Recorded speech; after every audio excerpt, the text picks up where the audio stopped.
Но сейчас Совет по телевидению и радио инициировал проверку концепции канала, насколько концепция соответствует тому, что есть и выдает канал в эфире.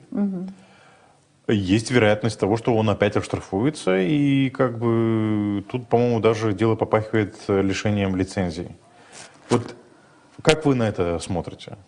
Знаете, я всегда защищала Гагауское радио и телевидение. В этой студии вы тоже были свидетелем. Да. Я всегда, это было в передаче, либо за рамками передачи, но я всегда защищала компанию, потому что и сегодня я защищала бы компанию, если Координационный совет будет принимать какие-то такие решения. Но если эти решения будут основаны на каких-то законных вещах, какие у нас с вами аргументы у Гагаузского общества сказать, что это не так? Если я вижу реально, я вижу, что общественное радио и телевидение стало рупором власти.